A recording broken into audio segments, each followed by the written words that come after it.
নমস্কার, আমি প্রবীর। ওই দিনকার মতো এবং কথা মতো আজ আমি ষষ্ঠ শ্রেণীর যে গণিতের সাইসেন ভিত্তিক তোমাদের তৃতীয় পর্যায়ক্রমিক মূল্যায়নের প্রস্তুতি স্বরূপ আমরা রায় ও মার্টিনের প্রশ্নবিচিত্রা বইয়ের গত বছরের অর্থাৎ 2023-এর অনুসারে আমরা এই 2024-এর প্রস্তুতি নেব। অর্থাৎ 2023 সালে যে রায় ও মার্টিনের প্রশ্নবিচিত্রা বইটি রয়েছে সেই বইটির বিভিন্ন প্রশ্নপত্র, সেই প্রশ্নপত্রের সমাধান আমরা এই 2024 সালের পরীক্ষার জন্য তৈরি করব, যাতে করে তোমরা তোমাদের কাছে যে নতুন বইটি রয়েছে রায় ও মার্টিনের সেই বইটির পাশাপাশি গত বছরের যে বই সেই বইটিরও প্রস্তুতি তোমাদের কাছে থাকে, অর্থাৎ তৈরি থাকে। অর্থাৎ সেই রকম ধরনের কোনো প্রশ্ন যদি থাকে সেই প্রশ্নের সমাধানও যাতে করে তোমরা করতে পারো, সম্পন্ন করতে পারো, সেই জন্য আমাদের এই পদক্ষেপ। তো সেই কারণে বলবো, অবশ্যই আমার সকল ভিউয়ার্স তথা সচেতন অভিভাবক এবং সেই সঙ্গে প্রিয় ছাত্রছাত্রীদের কাছে আবেদন যে সম্পূর্ণ ভিডিওটা দেখবে এবং সেই সঙ্গে প্রতিটি অঙ্কের সমাধান খুঁটিয়ে দেখার পর তোমরা তোমাদের মন্তব্য বা তোমাদের মতামত তুলে ধরবে। সেই সঙ্গে লাইক করবে এবং শেয়ার করে ভিডিওগুলিকে আরও অন্যান্য বন্ধুবান্ধবদের মধ্যে ছড়িয়ে দেবে। আর সেই সাথে সাথে তোমাদের জানিয়ে রাখি যে মধ্যশিক্ষা পর্ষদ প্রদত্ত যে ষষ্ঠ শ্রেণীর অর্থাৎ ক্লাস 6-এর গণিতের তৃতীয় পর্যায়ক্রমিক মূল্যায়নের যে রূপরেখা বা থার্ড ইউনিট টেস্টের জন্য যে সাজেস্টিভ যে সমস্ত প্রশ্নগুলো যেখান থেকে আসে তার যে বিভাজন, সেই বিভাজনটা হলো এইরূপ। অতি সংক্ষিপ্তধর্মী প্রশ্ন থাকে 6টি, যার নম্বর বিভাজন হলো 1 গুণ 6, অর্থাৎ প্রত্যেকটি থাকবে 1 নম্বর করে, মোট 6টি। তার মধ্যে পাটিগণিত থেকে থাকবে 4টি, বীজগণিত থেকে থাকবে 1টি এবং জ্যামিতি থেকে থাকবে 1টি। এবার সংক্ষিপ্তধর্মী প্রশ্ন এখান থেকে থাকে মোট 7টি, 2 নম্বর করে, মোট 14 নম্বর, যার মধ্যে পাটিগণিত থেকে থাকে 4টি, বীজগণিত থেকে থাকে 1টি এবং জ্যামিতি থেকে থাকে 2টি। পাটিগণিতের যে সমস্যামূলক প্রশ্ন সেখান থেকে থাকে মোট 20 নম্বর, 5টি প্রশ্ন, 4 × 5 = 20, যার বর্গমূল, শতকরা, লসাগু, গসাগু, পরিসীমা, ক্ষেত্রফল, সময়ের পরিমাপ, অনুপাত, সমানুপাত, ম্যাট্রিক পদ্ধতি, ভগ্নাংশের গুণ ও ভাগ, যে কোনো 7টির মধ্যে 5টি করে করতে হয়। এবার বীজগণিত থেকে সমস্যামূলক যে সমস্ত প্রশ্নগুলি থাকে সেখানে থাকে 3টি প্রশ্ন, 3 নাম্বার করে, মোট 9 নম্বরের, যে কোনো 5টির মধ্য থেকে 3টি করতে হয়। এবং জ্যামিতি থেকে সমস্যামূলক বা ব্যাখ্যাধর্মী প্রশ্ন হিসাবে থাকে 2টি, প্রত্যেকটির জন্য থাকে 3 অথবা 4 নম্বরের। সেক্ষেত্রে প্রতিসাম্য, পরিপ্রেক্ষিত ও অন্যান্য যে 3টির মধ্যে 2টি করে করতে হয়। আর সম্পাদ্য থাকে 3টির মধ্যে 2টি করতে হয়, সেখানে 4 নাম্বার করে থাকে 8 নাম্বার। আর জ্যামিতি থেকে 3 নাম্বার করে 2টি, 6 নাম্বার। রাশিবিজ্ঞান থেকে 1টি থাকে এবং 1টি করতে হবে তথ্য সাজানো থেকে, আর 1টি করতে হবে স্তম্ভচিত্র থেকে, 2টির মধ্যে 1টি। সেখানে আমাদের তাহলে এই তৃতীয় পর্যায়ক্রমিক বা থার্ড ইউনিট টেস্টে মোট পূর্ণমান 70 এবং সময় থাকে 2.5 ঘন্টা। তো সেই কারণে তোমাদের এই নম্বর বিভাজন এবং তৃতীয় পর্যায়ক্রমিক মূল্যায়নের রূপরেখা অনুসারে আমরা এই রায় ও মার্টিনের 2023 সালের প্রশ্নবিচিত্রা বই থেকে আজ আমরা শুরু করব এই প্রস্তুতি, অর্থাৎ 2024-এর ক্লাস 6-এর থার্ড ইউনিট টেস্ট ষষ্ঠ শ্রেণীর তৃতীয় পর্যায়ক্রমিক মূল্যায়নের প্রস্তুতি। তো চলো আজ আমরা, তো দেখো তাহলে আমরা এই দ্বিতীয় পর্বে শুরু করছি বালুরঘাট গার্লস হাই স্কুলের এই রায় ও মার্টিন প্রশ্নবিচিত্রার 149 পৃষ্ঠার যে প্রশ্নপত্রটি রয়েছে সেই সমাধানের মধ্য দিয়ে আমরা আমাদের দ্বিতীয় পর্ব তোমাদের তুলে ধরব।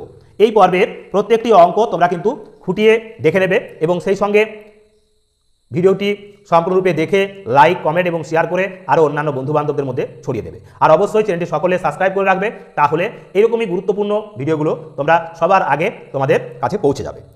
তো চলো, 1 দাগের প্রশ্নে বলা রয়েছে কি, সঠিক উত্তরটি বেছে নিয়ে লেখো। 1 দাগের প্রশ্নে বলা রয়েছে 176 ডিগ্রি কোণটি হলো কি কোণ? এখানে রয়েছে সূক্ষ্মকোণ, স্থূলকোণ, প্রবৃদ্ধ কোণ আর সরল কোণ। তাহলে এই 176 ডিগ্রি মানে এটা 90 ডিগ্রির চেয়ে বড়, 180 ডিগ্রির চেয়ে ছোট, তার মানে এটা হবে স্থূলকোণ। এবার দ্বিতীয় প্রশ্ন বলা আছে -8-এর চেয়ে ছোট সংখ্যা। যেহেতু মাইনাস রয়েছে, আমরা জানি কি শূন্যের বাঁ দিকে যে সংখ্যাগুলো থাকে অর্থাৎ সংখ্যা রেখায় তারা হলো ছোট, আর ডান দিকে যারা থাকে তারা হলো বড়। তো এক্ষেত্রে -8 বা 8 এর চেয়ে ছোট সংখ্যা হবে কত, না এখানে এই -15। -7ও কিন্তু -8-এর চেয়ে বড়, 8 তো বড় বটেই, আবার -6 বা 6 সেও বড়। তো -8 হবে -8-এর চেয়ে ছোট। এবার দেখো 3-এর দাগের প্রশ্ন, -9 এর সঙ্গে কত যোগ করলে -21 হবে। তাহলে যোগ করতে বলা হয়েছে, কত যোগ করলে 21 হবে। তাহলে 21 থেকে যদি আমরা 9 বিয়োগ করি পাবো কত, না 12, অর্থাৎ -12 যোগ করলে, অর্থাৎ এই সি-এর দাগের অপশানটা হবে এর সঠিক উত্তর। এবার দেখো 4-এর দাগের প্রশ্নে বলা রয়েছে কি, পূর্ণবর্গ সংখ্যাটি হলো, পূর্ণবর্গ সংখ্যা এখানে কোনটি, 212 রয়েছে, 50 রয়েছে, 125 রয়েছে, আর রয়েছে 529। আমরা জানি 23-এর বর্গ হলো 529, 24-এর বর্গ 476, আর 25-এর বর্গ 625। তার মানে এই 529 23-এর বর্গ, তার মানে পূর্ণবর্গ সংখ্যাটা হবে 529। এবার 5-এর দাগের প্রশ্নে বলা রয়েছে, যে চতুর্ভুজের একজোড়া বিপরীত বাহু পরস্পর সমান্তরাল তাকে কি বলবো। যে চতুর্ভুজের একজোড়া বিপরীত বাহু পরস্পর সমান্তরাল তাকে বলবো আমরা ট্রাপিজিয়াম, অর্থাৎ সি-এর দাগের অপশানটা হবে সঠিক উত্তর। এবার দেখো 2-এর দাগের যে প্রশ্নগুলি রয়েছে, এখানে বলা আছে নিচের প্রশ্নগুলির উত্তর দাও। রয়েছে কত, না 10 একে 10, মোট 10 নাম্বার। বলা রয়েছে লসাগুর সম্পূর্ণ নাম কি। আমরা জানি লঘিষ্ঠ সাধারণ গুণিতক, লঘিষ্ঠ সাধারণ গুণিতক লসাগু কথার অর্থ। এবার রয়েছে রশ্মির কটি প্রান্তবিন্দু থাকে। ধরো এটা হলো একটা রশ্মি, এখান থেকে এইভাবে যাচ্ছে, তার মানে একটা রশ্মির প্রান্তবিন্দু থাকবে, এখান থেকে সে যাচ্ছে, তার মানে একটি প্রান্তবিন্দু, একটি। এবার 3-এর দাগের প্রশ্ন, -35 মিটার নিচে নামা এর বিপরীত রাশি কি হবে। আমরা লিখতে পারি -35 মিটার উপরে ওঠা, উপরে ওঠা, বা আমরা এভাবেও লিখতে পারি 35 মিটার নিচে নামা, অর্থাৎ মাইনাসটা তুলে দিয়ে আমরা প্লাস, তার মানে হলো অর্থাৎ ঋণাত্মক থেকে ধনাত্মক করে নিলেও কিন্তু আমরা বিপরীত হয়ে যাবে এই রাশিটি। এবার 4-এর দাগের প্রশ্ন রয়েছে, ফাঁকা ঘরে লেস দেন বা ক্ষুদ্রতর এবং গ্রেটার দেন অর্থাৎ বৃহত্তর চিহ্ন বসাতে বলেছে। এখানে রয়েছে -18 আর এখানে রয়েছে -25। তাহলে কে বড়, না -18 বড় -25 অপেক্ষা, তার মানে এখানে বসবে কি, না বৃহত্তরের চিহ্ন, অর্থাৎ গ্রেটার দেন চিহ্ন বসলো। এবার 5-এর দাগের প্রশ্নে রয়েছে -22 এর পরম মান কি হবে। পরম মানের ক্ষেত্রে কোনো চিহ্ন থাকবে না, শুধু হবে 22। এবার 6-এর দাগের প্রশ্নে বলা রয়েছে কি, না শূন্যস্থান পূরণ করতে বলেছে ব্যাস, ব্যাসার্ধের কি দ্বিগুণ, ব্যাসার্ধের দ্বিগুণ হবে ব্যাস। এবার 7-এর দাগের প্রশ্ন বলা আছে 5:9 অনুপাতটি কি ধরনের অনুপাত। যেহেতু পূর্বপদ এখানে ছোট আর উত্তরপদ বড়, তাহলে অনুপাতটিকে আমরা বলবো লঘু অনুপাত, লঘু অনুপাত। এবার 8-এর দাগের প্রশ্ন, ঠিক অথবা ভুল লেখো। বলা আছে বৃত্তের সব যে বৃত্তের ব্যাস, না এটা ভুল, এ তথ্য ভুল। কারণটা কি, না কারণটা হলো সেই বৃত্তের যেই ব্যাস হয়, যখন যেটি আমরা জানি কি যে কাকে বলে, না মূলত পরিধির যে কোনো দুটো বিন্দুর যোগফল, এবং সেই যেটি যদি কেন্দ্র দিয়ে যায়, অর্থাৎ দুটো একটা বৃত্তের পরিধির যে কোনো দুটো বিন্দুর যোগফল যখন কেন্দ্র দিয়ে যাবে তখন তাকে বলবো ব্যাস। তাহলে এই যে তথ্য বৃত্তের সব যে বৃত্তের ব্যাস, এই তথ্যটা আসলে ভুল। তাহলে এবার কি রয়েছে, 9-এর দাগে সত্য অথবা মিথ্যা লিখতে বলেছে। এখানেও সমকোণী ত্রিভুজের সবচেয়ে ছোট বাহু অতিভুজ। এই সমকোণী ত্রিভুজের সমকোণের যে বিপরীত বাহু, অর্থাৎ এটা যদি সমকোণ হয় 90 ডিগ্রি, এর বিপরীত যে বাহু অর্থাৎ সবচেয়ে বড় বাহু হলো অতিভুজ, বড় বাহু অতিভুজ, ছোট বাহু নয়। তাহলে এটা হলো মিথ্যা বা ভুল, তার মানে এটা হবে মিথ্যা। এবার 10-এর দাগে বলেছে শূন্যস্থান পূরণ করো। একটি স্থূলকোণী ত্রিভুজের ড্যাশটি সূক্ষ্মকোণ থাকে। একটা স্থূলকোণী ত্রিভুজ অর্থাৎ যার একটা কোণের মান হবে 90 ডিগ্রি থেকে বেশি, আরও যে দুটো কোণ হবে সেই দুটো কোণ নিশ্চয়ই 90-এর থেকে তখন ছোট হয়ে যাবে তারা, অর্থাৎ তারা হবে উভয় সূক্ষ্মকোণ, তার মানে দুটি, অর্থাৎ একটি স্থূলকোণী ত্রিভুজের দুটি সূক্ষ্মকোণ থাকে। এবার দেখো 3-এর দাগের প্রশ্নগুলো, এখানে রয়েছে 2-5-10 অর্থাৎ সংক্ষিপ্তধর্মী প্রশ্ন, মোট 10 নাম্বার আছে। বলা রয়েছে কি, না নিচের প্রশ্নগুলির উত্তর দাও। 1-এর দাগে রয়েছে লসাগু নির্ণয় করো। লসাগু 24, 36 এবং 60-এর আমাদের লসাগু করতে হবে। তো আমরা এই খাতায় করে নিচ্ছি 24, 36 আর 60। এটি যদি লসাগু করি কত হবে, 2 12 24, 2 18 36, 2 30 60। আবার 2 দিয়ে চালাবো, 2 6 12, 2 9 18 আর 2 15 30। এখন 3 দিয়ে যদি চালাই, 3 3 2 6, 3 3 9, 3 5 15। তাহলে লসাগু হবে কত, না লসাগু সমান সমান পাচ্ছি আমরা তাহলে 2 গুণ 2 গুণ 3 গুণ 2 গুণ 3 গুণ 5, তাহলে 5 3 15, 15 দুগুণে 30, 30 3 হবে 90, আর এটা হলো কত 2 2 4, তাহলে 90কে 4 দিয়ে গুণ করি 4 9 36 মানে 360, অর্থাৎ এর লসাগু হবে 360। তাহলে এখানে লিখবো আমরা লসাগু কত 360। এবার বলেছে পার্থক্য, পার্থক্য লিখতে বলেছে কি না আয়তক্ষেত্র এবং সামান্তরিকের। আয়তক্ষেত্র এবং সামান্তরিকের পার্থক্যের ক্ষেত্রে আমরা যে কয়েকটি বিষয় উল্লেখ করব সেটা হলো কি না এটা ধরো একটা মানে আয়তক্ষেত্র, আয়তক্ষেত্র আর এখানে হলো সামান্তরিক। মনে রাখতে হবে যে আয়তক্ষেত্র একটি আয়তক্ষেত্র সামান্তরিক, কিন্তু একটি সামান্তরিক আয়তক্ষেত্র নাও হতে পারে। এটি হলো প্রথম পার্থক্য। প্রথম পার্থক্য তাহলে কি বললাম না আয়তক্ষেত্র একটি আয়তক্ষেত্র সামান্তরিক, কারণ তার আয়তক্ষেত্রের বিপরীত বাহুগুলি পরস্পর সমান হয় আবার সমান্তরালও বটে। তাহলে একটি আয়তক্ষেত্র সামান্তরিক, কিন্তু একটি সামান্তরিক সবসময় কিন্তু আয়তক্ষেত্র নয়। দ্বিতীয়ত আয়তক্ষেত্রের প্রত্যেকটি কোণ সমকোণ হবে, সামান্তরিকের প্রত্যেকটি কোণ সমকোণ নাও হতে পারে। আরও একটি পার্থক্য কি আয়তক্ষেত্রের আমরা যে কর্ণগুলো পাবো সেই কর্ণগুলো কিন্তু কি হবে সমান হবে, রম্বস এই সামান্তরিকের কর্ণগুলো সমান নাও হতে পারে। তো এই গেল আমাদের পার্থক্যগুলো। তো এবার আমরা চলে যাব আমাদের 3-এর দাগের 3-এর প্রশ্নে। কি রয়েছে না বলছে ভাগ পদ্ধতিতে বর্গমূল করো, রয়েছে 576। তো দেখো এই 576 সংখ্যাটা আমাদের বর্গমূল করতে হবে। তো আমরা প্রথমে এইভাবে লিখে নেব। এখন এদের জোড় তৈরি করবো আমরা ডান দিক থেকে দুটোতে নিয়ে একটা জোড় 76, তাহলে এখন 5 একা। এবার 5-এর কাছাকাছি বর্গ সংখ্যা কি আছে 4, মানে 2 2 হলো 4, তাহলে এই 4 নেমে যাবে 5-এর নিচে, বিয়োগ দেব। 5 থেকে 4 বিয়োগ দিলে হবে কত 1, এবার এই 7 6 নেমে গেল। এবার এই 2-এর ডবল করে আমরা ভাজক হিসাবে লিখব। এখন 176কে 4 দিয়ে ভাগ করতে হবে, আমরা এই 6টাকে বাদ দিচ্ছি মনে মনে। 4-এর যখন নামটা ঘষবো যেন কি 17-র বেশি না হয়, 4 4 16 মানে 4 বার, তাই 4 দিয়ে চালাবো, অর্থাৎ 4 আমরা এই ভাগ ফলে লিখব, আবার এখানেও লিখব অর্থাৎ ভাজকের ঘরে। এবার এই 4 দিয়ে এই ভাগফলে 4 দিয়ে এই ভাজক অঙ্কটাকে গুণ করব, 4 4 16, 4 4 16 আর 17, তার মানে মিলে গেল, অর্থাৎ এই 14 হবে এক্ষেত্রে বর্গমূল। তাহলে এটা হবে কত না 24, উত্তর হবে 24। এবার রয়েছে 4-এর দাগের প্রশ্ন। 4-এর দাগের প্রশ্নে বলা আছে প্রবৃদ্ধ কোণ বলতে কি বুঝো। প্রবৃদ্ধ মানে সবচেয়ে বড় কোণ।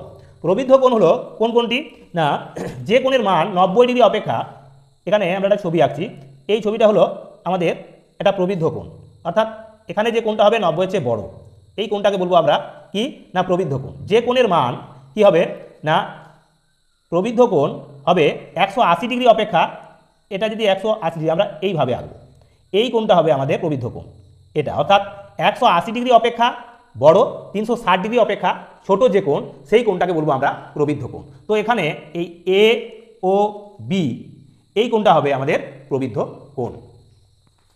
তো দেখো এবার আমরা চলে যাচ্ছি এই সরল অঙ্কটিতে, 5-এর দাগে সরল অঙ্ক। 5-এর দাগে সরল অঙ্ক করতে বলেছে কি বলা রয়েছে 12 বিয়োগ এখানে আছে কি না 12 মাইনাস রয়েছে ব্র্যাকেটের ভিতরে আছে -3 প্লাস ব্র্যাকেটের ভিতরে আছে +6 এর বিপরীত সংখ্যা। তাহলে আমরা এইভাবে লিখতে পারি 12 মাইনাস মাইনাস এটা হবে +3, এখানে আছে প্লাস প্লাস, এখানে রয়েছে ব্র্যাকেটের ভিতরে +6 এর বিপরীত, তার মানে হবে -6 সমান সমান +12 +3 প্লাসে মাইনাসে -6, তাহলে 12 আর 3 হবে 15, তার থেকে 6 মাইনাস অর্থাৎ 9, তার মানে উত্তর হবে কত না +9 বা শুধু 9 আমরা লিখতে পারি, উত্তর হবে 9। এবার দেখো 4-এর দাগের প্রশ্নগুলির সমাধান। 4-এর দাগের প্রশ্নে বলা রয়েছে কত না 3 5-এ মোট 15 নম্বর আছে। এখানে বলা আছে যে কোনো 5টি প্রশ্নের উত্তর দিতে হবে। প্রশ্ন রয়েছে মোট আমাদের 6টি।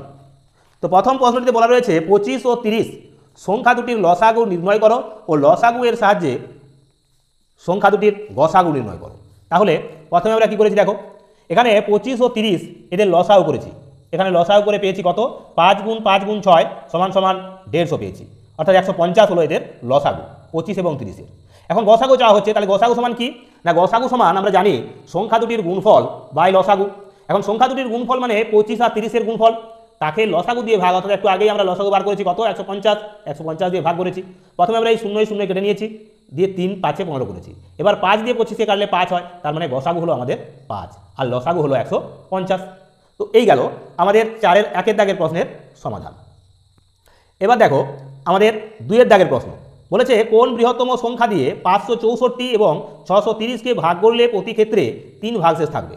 তাহলে 3 ভাগশেষ থাকবে বলেছে, প্রথমে সেই ভাগশেষটাকে আমরা কি করেছি বিয়োগ দিয়ে দিয়েছি, অর্থাৎ এই 564 থেকে 3 বিয়োগ দিলে পেয়েছি 561, আর 630 থেকে 3 ভাগশেষকে বিয়োগ দিয়ে দিলে থাকে 627। এখন বৃহত্তম সংখ্যাটা মানে এই 561 এবং 627 এর গসাগু, তাহলে বৃহত্তম সংখ্যা সমান সমান 561 এবং 627 এর গসাগু করেছি। আমরা ভাগ প্রক্রিয়ার সাহায্যে গসাগু করেছি। 627কে প্রথমে 561 দিয়ে ভাগ করেছি, একবার গেছে, পেয়েছি 66 ভাগশেষ। সেই 66 দিয়ে আবার 561কে ভাগ করেছি, গেছে 8 বার, পেয়েছি ভাগশেষ হিসাবে 3 33কে। এবার 33 দিয়ে এই 66কে ভাগ করে পেয়েছি, ভাগফল হয়েছে 2, অর্থাৎ এখানে মিল দিচ্ছে কে 33, তাই 33ই হবে এক্ষেত্রে গসাগু। তাই বৃহত্তম সংখ্যাটি হলো 33, অর্থাৎ আমাদের 4-এর 2-এর দাগের উত্তর হবে 33। এবার দেখো 4-এর 3-এর দাগের প্রশ্ন বলেছে উৎপাদকের সাহায্যে বর্গমূল নির্ণয় করো। এখানে আছে 15 স্কোয়ার প্লাস 20 স্কোয়ার, মানে 15 বর্গ যোগ 20 বর্গ। তাহলে আমরা কি করেছি না, এক্ষেত্রে 15 রুটের ভিতরে রেখেছি, যেহেতু বর্গমূল করতে হবে তাই রুটের ভিতরে 15 স্কোয়ার প্লাস 20 স্কোয়ার। এখন 15 স্কোয়ার মানে বর্গ মানে সমান সমান কি হয়, 15কে 15 দিয়ে গুণ করলে হয় 225, আর 20 বর্গ করলে হয় 400। তাহলে আমাদের বর্গমূল করতে হবে এদের যোগফলকে, অর্থাৎ 625। এখন 625কে আমরা উৎপাদকে বিশ্লেষণ করে নিয়েছি, পেয়েছি কত 5 গুণ 5 গুণ 5 গুণ 5, মানে 4টি 5 পেলাম। 4টি 5-এ মানে দুটো জোড়, অর্থাৎ প্রত্যেক জোড় থেকে একটা, তাহলে 5 গুণ 5 সমান সমান 25। তাহলে √15 স্কোয়ার প্লাস √20 স্কোয়ার এদের যোগ করে আমরা পেলাম 25। উত্তর হলো কত না 25, অর্থাৎ 3-এর দাগের অঙ্কেরও সমাধান হয়ে গেল। এবার 4-এর দাগের প্রশ্নে রয়েছে 3টি ভাগ, অর্থাৎ 3টে ভাবে অঙ্কটাকে দেওয়া আছে, প্রশ্ন করা আছে।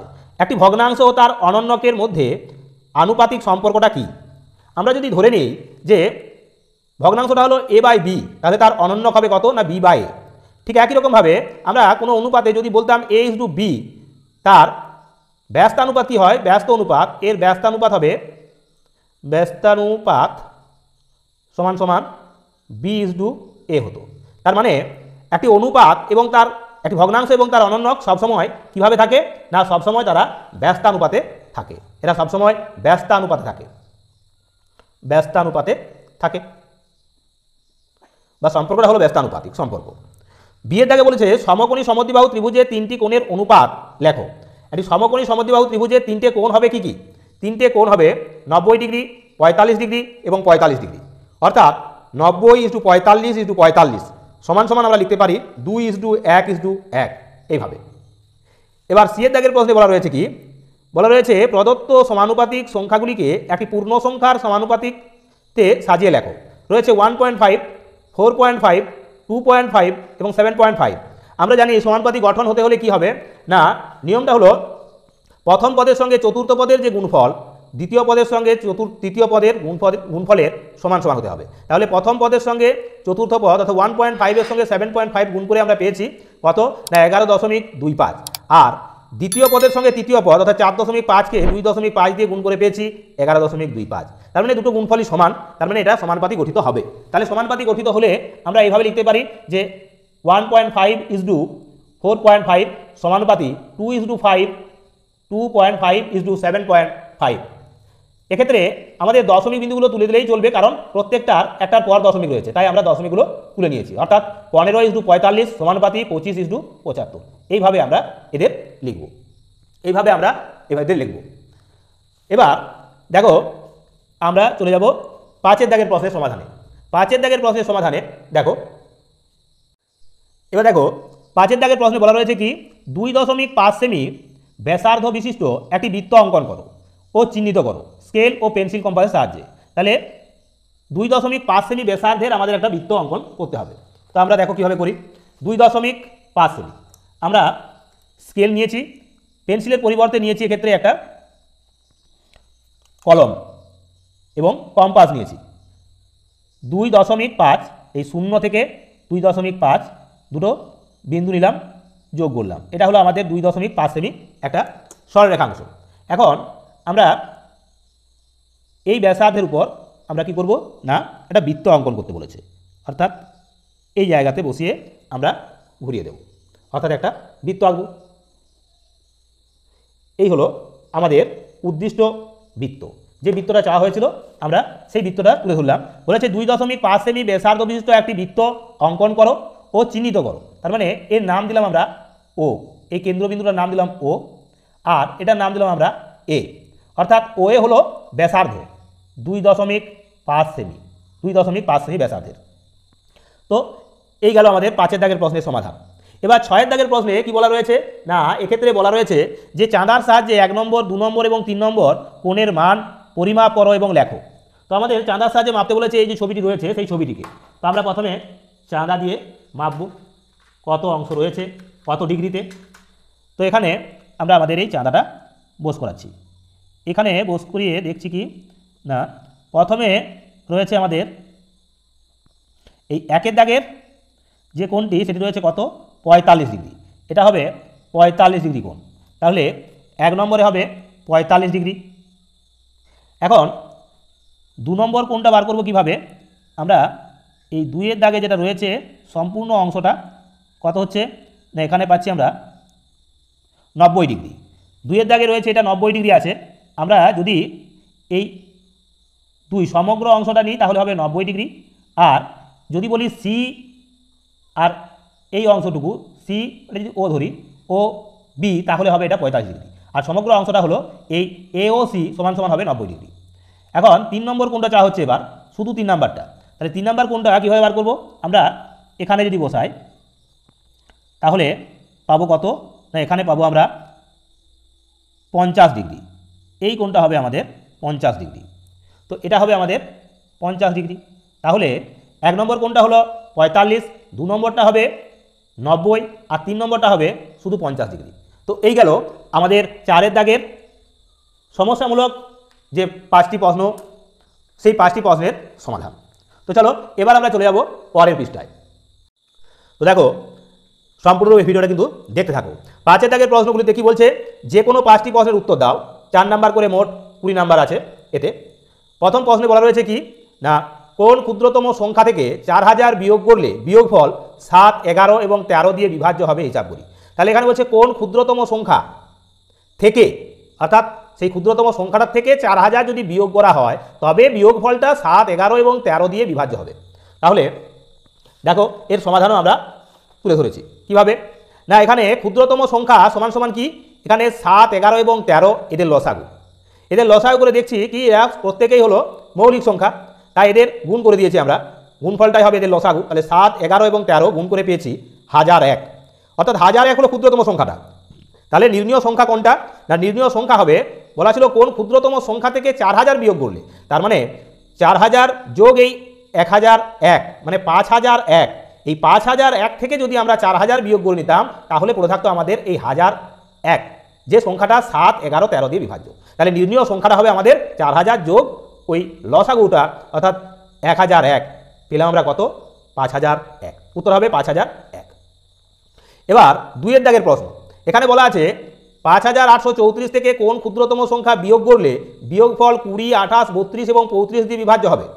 তাহলে এক্ষেত্রে কি করলাম আমরা, দেখো 2 দাগের প্রশ্নের সমাধান করেছি 20, 28, 32, 35 এদের লসাগু। তার মানে এই লসাগু এখানে করানো হয়েছে। লসাগু করে আমরা কত পেয়েছি না 5 গুণ 2 গুণ 2 গুণ 7 গুণ 8 সমান সমান 1120। এই 1120 হলো এদের ক্ষুদ্রতম বা লসাগু সংখ্যাটা পেলাম। এখন যেহেতু বলা আছে 5834 থেকে বিয়োগ করা হয়েছে, বলা হয়েছে 5834 থেকে কোন ক্ষুদ্রতম সংখ্যা বিয়োগ করলে, তাই 5834কে এই 1120 দিয়ে ভাগ দিলাম। 5 হলো তার ভাগফল আর ভাগশেষ হলো আমাদের এই 234। তার মানে 5834 থেকে যদি 234 বিয়োগ করে দিতাম তাহলে কি হতো না, এই যে 20, 28, 32 এবং 35-এর লসাগু অর্থাৎ 1120 দ্বারা সংখ্যাটা বিভাজ্য হতো। তার মানে তখন এটা মিলে যেত। তো এই গেল, তাহলে উত্তর হবে কি না 234 বিয়োগ করলে। এটি হবে আমাদের 2 দাগে অর্থাৎ 5 2 দাগের প্রশ্নের সমাধান। এবার দেখো 3 দাগের প্রশ্ন। 3 দাগের প্রশ্নে বলেছে 11 এর বর্গ নির্ণয় করো। সবচেয়ে ছোট কোন ধনাত্মক পূর্ণ সংখ্যা দিয়ে গুণ করলে 72 একটি পূর্ণবর্গ সংখ্যায় পরিণত হবে। তাহলে দুটো প্রশ্ন আছে। প্রথম প্রশ্নে বলেছে 11 এর বর্গ, আমরা জানি কি 11 স্কোয়ার বা 11 বর্গ সমান 11 × 11 সমান সমান 121। এবার 72কে কত দিয়ে গুণ করলে, কোন ক্ষুদ্রতম সংখ্যা দিয়ে গুণ করলে পূর্ণবর্গ হবে? আমরা 72কে প্রথমে উৎপাদকে বিশ্লেষণ করেছি, পেয়েছি কি না, এক্ষেত্রে পেয়েছি 3টে 2 এবং 2টো 3। তার মানে একটা 3-এর জোড় আছে, একটা 2-এর জোড় আছে, আর একটা 2 একা আছে। তার মানে ওই একা 2কে যদি আরও একটা 2 দিয়ে গুণ করা হয় তাহলে কি হতো, এই 2টির জোড় পেয়ে যেত। তার মানে সব পূর্ণবর্গ রূপ পেত, অর্থাৎ 72কে 2 দিয়ে গুণ করলে একটি পূর্ণবর্গ সংখ্যা পেতাম। সেই সংখ্যাটা কত হতো? 72কে 2 দিয়ে গুণ করলে হয়ে যায় 144, মানে 12 12 144, অর্থাৎ সেটা 12 বর্গ। তো এই গেল আমাদের 3-এর দাগের প্রশ্নের সমাধান। এবার দেখো 4-এর দাগের প্রশ্ন। 4-এর দাগের প্রশ্নে কি বলেছে? বলেছে ফলের বাগান থেকে 441টি কমলালেবু তোলা হয়েছে, যতগুলি ঝুড়ি আছে প্রত্যেক ঝুড়িতে ততগুলি কমলালেবু রাখলে মোট কতগুলি ঝুড়ির প্রয়োজন হবে? তাহলে মোট কমলালেবুর সংখ্যা 441টি, যতগুলো ঝুড়ি আছে প্রত্যেক ঝুড়িতে ততগুলি কমলালেবু রাখলে, তার মানে মোট ঝুড়ির সংখ্যা হবে কত না √, মোট কমলালেবুর সংখ্যা। এখন মোট কমলালেবুর সংখ্যা কত না 441, তাহলে তার বর্গমূল সমান সমান কত? 21কে 21 দিয়ে গুণ করলে হয় 441। আমরা 441-এর বর্গমূলও এখানে ভাগ পদ্ধতিতে দেখিয়ে দিয়েছি, তার মানে হবে 21টি, অর্থাৎ মোট ঝুড়ির সংখ্যা হবে 21টি, আর প্রত্যেক ঝুড়িতে ততগুলি করেই কমলালেবু থাকবে, মানে 21টি করে কমলালেবু রাখা যাবে। এবার দেখো 5-এর দাগের প্রশ্ন। 5-এর দাগের প্রশ্নে বলা আছে সংখ্যা রেখার সাহায্যে যোগ করো, +9, কমা আছে -17, সংখ্যা রেখার সাহায্যে যোগ করতে হবে। তো আমরা এখানে সংখ্যা রেখার সাহায্যে যোগ করেছি। প্রথমে কি করেছি না, একটা সংখ্যা রেখা লিখেছি, সেই সংখ্যা রেখাতে মাঝে 0 দিয়ে বাঁ দিকের সংখ্যাগুলো আমরা লিখেছি মাইনাস করে, অর্থাৎ ঋণাত্মক, আর ডান দিকের সংখ্যাগুলো করেছি আমরা পজিটিভ বা ধনাত্মক সংখ্যা, অর্থাৎ প্লাস চিহ্ন। এখন প্রথমে বলা আছে +9 মানে 9, তাহলে আমরা 0 থেকে ডান দিয়ে গেছি 9 ঘর। তারপরে রয়েছে -17, অর্থাৎ এই 9 থেকে আমাদের ঘুরে আসতে হচ্ছে 17 ঘর বাঁ দিকে। তার মানে আমরা এসে পৌঁছাচ্ছি কোথায়? +9 থেকে আমরা যখন 17 ঘর আসছি বাঁ দিকে, তখন আমরা এসে পৌঁছাচ্ছি -8-এ। তার মানে উত্তর হলো আমাদের এই 0 থেকে -8, মানে উত্তর হলো সমান সমান -8। তো এই গেল আমাদের 5-এর দাগের প্রশ্নের সমাধান। এবার দেখো 6-এর দাগের প্রশ্নে কি বলেছে? এখানে বলেছে 2:1 অনুপাতে জল ও সিরাপ মিশিয়ে শরবত তৈরি করা হলো। যদি 6 লিটার জল নেওয়া হয় তবে ওই অনুপাতে শরবত তৈরির জন্য কত লিটার সিরাপ মেশাতে হবে? তাহলে জল এবং সিরাপের অনুপাত দেওয়া আছে কত না 2:1। এখন জল আছে কত 6 লিটার, তাহলে সিরাপ লাগবে কত? আমরা আগেই তোমাদের বলেছিলাম যে এখানে আনুপাতিক যে ভাগহারটা, সেখানে বলা হচ্ছে কি না 2 লিটার যদি জল হয় তাহলে 1 লিটার সিরাপ। এখন জলের পরিমাণটা বলে দেওয়া আছে 6 লিটার, তাহলে যেটি বলা আছে সেটি নিচে তার ভাগহার, আর যেটি চাই সেটি উপরে, অর্থাৎ আমরা তার জন্য অনুপাত 1কে লিখেছি আমরা উপরে, যেহেতু সিরাপটা আমাদের প্রয়োজন, আর জলটা আমাদের নিচে লিখেছি যেহেতু এটা দেওয়া আছে। তাই 1 এর 2 গুণ 6 কাটাকুটি করে পেয়েছি 3 2 6 মানে 3 লিটার। তাহলে শরবত তৈরি করতে 3 লিটার সিরাপ মেশাতে হবে। তাহলে এই গেল আমাদের 5-এর দাগের যে গুরুত্বপূর্ণ 6টি প্রশ্ন ছিল সেই 6টি প্রশ্নের সমাধান। এবার আমরা চলে যাব এই 6-এর দাগের যে প্রশ্নগুলো রয়েছে তার সমাধানে। এখানে 2, 5, 10 দুটোতে মোট 10 নম্বর আছে। বলেছে কি নির্দেশ অনুসারে চিত্র অঙ্কন করতে হবে, অর্থাৎ এটা আমাদের সম্পাদ্যের যে অঙ্ক সেই অঙ্কগুলো রয়েছে এখানে জ্যামিতি। বলেছে কি না চাঁদার সাহায্য ছাড়া 90 ডিগ্রি কোণ অঙ্কন করো এবং চিত্রটিকে চিহ্নিতকরণ করো। তো আমরা চাঁদার সাহায্য ছাড়া 90 ডিগ্রি কোণ আঁকবো।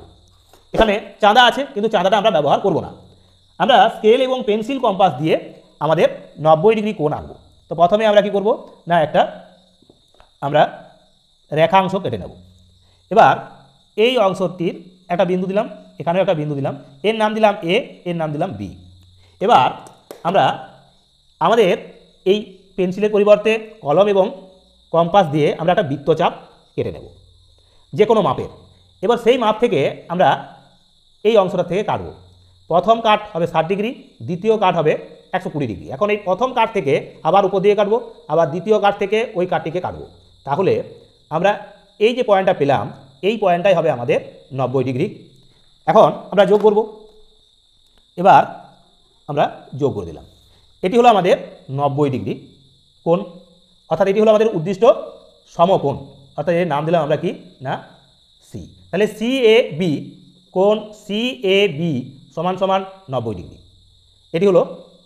এটি হলো আমাদের উদ্দিষ্ট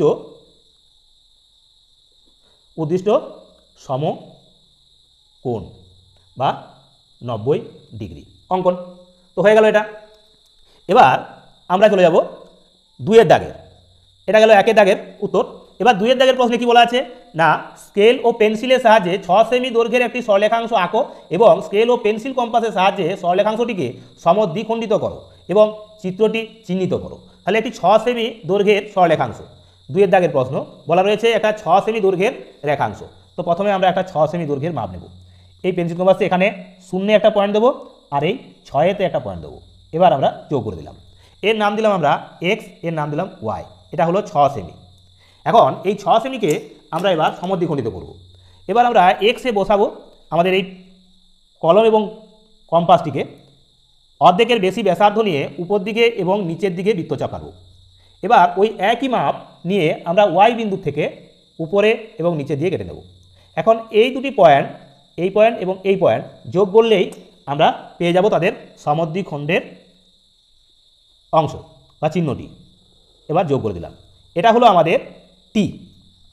তাহলে এখানে আমরা লিখতে পারি এই এক্স টি সমান সমান হবে ওয়াই টি সমান সমান কত হবে 6/2 সমান সমান 3 সেমি। অর্থাৎ এই হলো আমাদের এখানে বলা ছিল কি না, এখানে বলা ছিল যে স্কেল ও পেন্সিল কম্পাসের সাহায্যে 6 সেমি দৈর্ঘ্যের একটি সরলরেখাংশ আঁকো এবং স্কেল ও পেন্সিল কম্পাসের সাহায্যে সরলরেখাংশটিকে সমদ্বিখণ্ডিত করো এবং চিহ্নিত করো, চিত্রটিকে চিহ্নিত করো। তো আমাদের এই পর্বের অত্যন্ত গুরুত্বপূর্ণ যে জ্যামিতিগুলি ছিল তারও সমাধান তোমাদের কাছেই আমরা করে দিলাম যে কীভাবে তা সমাধান করতে হয়। তো এইরকমই গুরুত্বপূর্ণ পরবর্তী পর্বগুলিতে আরও তোমাদের প্রয়োজনীয় এবং পরীক্ষায় বারে বারে আসে সেই রকম ধরনেরই একটি প্রশ্নপত্র আমরা আগামী পর্বে রেখেছি। সেই পর্বের সমাধান এরকমই ভাবে তুলে ধরবো। তো সেই কারণে আজকের মতোই আগামী দিনের পর্বটিও তোমরা সম্পূর্ণরূপে দেখবে এই আশা ভরসা রেখে, এবং ওই দিনকার মতো প্রত্যেকটি ভিডিও সম্পূর্ণরূপে দেখে লাইক কমেন্ট শেয়ার করবে আর তার সাথে সাথে চ্যানেলটি সকলে সাবস্ক্রাইব করবে। এই প্রত্যাশা রেখে আজকের মতো এখানেই ভিডিওটি শেষ করছি। নমস্কার।